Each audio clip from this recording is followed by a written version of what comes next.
Hi hello ನಮಸ್ಕಾರ ಸ್ನೇಹಿತರೆ, ನೀವು ನೋಡ್ತಾ ಇದ್ದೀರಾ MKM business corporation YouTube channel. ಸ್ನೇಹಿತರೆ, ನಾವು ಲಾಸ್ಟ್ ವಿಡಿಯೋದಲ್ಲಿ ಏನು ಮಾಡಿದ್ವಿ, SLC ರಿವ್ಯಾಲ್ಯೂಯೇಷನ್ಗೆ ಏನೆಲ್ಲ ಪ್ರೊಸೆಸ್ ಇರುತ್ತೆ ಮತ್ತು ಯಾವ ಥರ ಅಪ್ಲಿಕೇಶನ್ನ ಸಬ್ಮಿಟ್ ಮಾಡೋದು ಅನ್ನೋದನ್ನು ಕಂಪ್ಲೀಟಾಗಿ ನಾವು ನೋಡಿದ್ವಿ. ಸೊ ಇವಾಗ ಹಾಗಂತಂದರೆ ಆ ಒಂದು ಸ್ಕ್ಯಾನರ್ಡ್ ಕಾಪಿಯನ್ನು ಕೂಡ ನಾವು ಅಪ್ಲಿಕೇಶನ್ನ ಸಬ್ಮಿಟ್ ಮಾಡಿದ್ವಿ ಲಾಸ್ಟ್ ವಿಡಿಯೋದಲ್ಲಿ. ಸೊ ಯಾವ ಥರ ಸಬ್ಮಿಟ್ ಮಾಡೋದು ಅನ್ನೋದನ್ನು ನೋಡಿದ್ವಿ. ಹಾಗಂತಂದರೆ ಸ್ಕ್ಯಾನರ್ಡ್ ಕಾಪಿಯನ್ನು ನಾವು ಯಾವ ಥರ ಡೌನ್ಲೋಡ್ ಮಾಡ್ಕೋಬೋದು ಅನ್ನೋದನ್ನು ನಾವು ಇವಾಗಿನ ಈ ವಿಡಿಯೋದಲ್ಲಿ ನೋಡ್ತಾ ಇದ್ದೀವಿ. ಅಂತಂದರೆ ಇಂಪಾರ್ಟೆಂಟ್ ಡೇಟ್ಸ್ಗಳು ಯಾವ್ದು ಅಂದರೆ ಯಾವಾಗ ಸ್ಕ್ಯಾನರ್ಡ್ ಕಾಪಿ ಲಾಸ್ಟ್ ಡೇಟ್ ಇರುತ್ತೆ, ಅದೇ ರೀತಿ ರಿವ್ಯಾಲ್ಯೂಯೇಷನ್ ಯಾವಾಗ ಸ್ಟಾರ್ಟ್ ಆಗುತ್ತೆ, ಯಾವಾಗ ಲಾಸ್ಟ್ ಡೇಟು ಅನ್ನೋದನ್ನು ಕಂಪ್ಲೀಟಾಗಿ ನಾವು ನೋಡೋಣ. ಸೊ ಮೊದಲಿಗೆ ಏನು ಮಾಡಿ, KSEEB ಅಂತ ಸರ್ಚ್ ಮಾಡಿ. ಸೊ KSEEB ಅಂತ ಸರ್ಚ್ ಮಾಡಿದ್ರಪ್ಪ ಅಂತಂದರೆ ಅವರ ಒಂದು ಅಫಿಷಿಯಲ್ ವೆಬ್ಸೈಟ್ ಇಲ್ಲಿ ನೋಡ್ಬೋದು.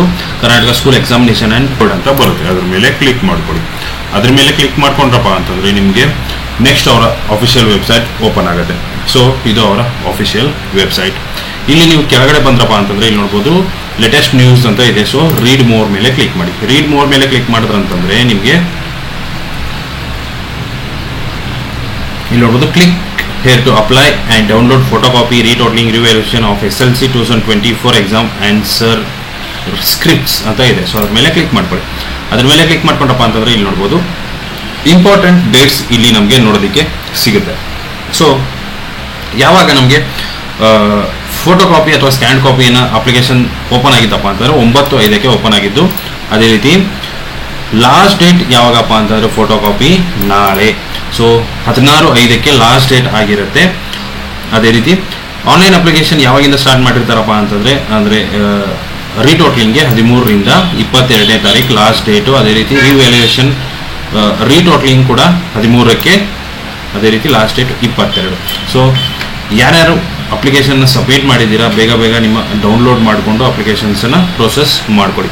ಸೊ ಇವಾಗ ಯಾವ ಥರ ಡೌನ್ಲೋಡ್ ಮಾಡ್ಕೊಳ್ಳೋದು ಅನ್ನೋದನ್ನು ನಾವು ನೋಡೋಣ. ಆನ್ಲೈನ್ ಅಪ್ಲಿಕೇಶನ್ ಅಂತ ಇದೆ, ಅದ್ರ ಮೇಲೆ ಕ್ಲಿಕ್ ಮಾಡ್ಕೊಳ್ಳಿ. ಇಲ್ಲಿ ನೋಡ್ಬೋದು ಅಪ್ಲಿಕೇಶನ್ ಫಾರ್ ಫೋಟೋಕಾಪಿ ಇದೆ, ಅಪ್ಲಿಕೇಶನ್ ಫಾರ್ ರೀಟೋಟ್ಲಿಂಗ್ ಇದೆ, ಅಪ್ಲಿಕೇಶನ್ ಫಾರ್ ರಿವ್ಯಾಲ್ಯೂಯೇಷನ್ ಇದೆ. ಅದೇ ರೀತಿ click here to download photocopy ಇದೆ. ಅದೇ ರೀತಿ click here to know the status of application.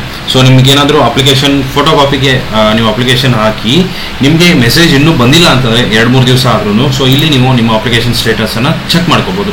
ಇಲ್ಲ ಹಾಕಿ ಅಪ್ಲಿಕೇಶನ್ ನಂಬರನ್ನು ಹಾಕ್ಬಿಟ್ಟು ಸಬ್ಮಿಟ್ ಮಾಡಿ. ಸಬ್ಮಿಟ್ ಮಾಡೋದಪ್ಪ ಅಂದರೆ ನಿಮಗೆ ಏನು ಪ್ರೊಸೆಸ್ ಇದೆ ಅನ್ನೋದು ಅಲ್ಲಿ ನಿಮಗೆ ನೋಡೋದಕ್ಕೆ ಈಸಿಯಾಗಿ ಗೊತ್ತಾಗುತ್ತೆ. ನೀವು ನೆಕ್ಸ್ಟ್ ಪ್ರೊಸೆಸ್ನ ಫಾಲೋ ಮಾಡೋದಕ್ಕೆ ಈಸಿ ಆಗುತ್ತೆ. ಸೊ ಇವಾಗ ನಾವು ಫೋಟೋಕಾಪಿ ಡೌನ್ಲೋಡ್ ಮಾಡ್ಕೋಬೇಕಪ್ಪ ಅಂತಂದರೆ ಇಲ್ಲಿ ನೋಡ್ಬೋದು click here to download photocopy ಅಂತ ಇದೆ. ಅದ್ರ ಮೇಲೆ ಕ್ಲಿಕ್ ಮಾಡ್ಕೊಳ್ಳಿ.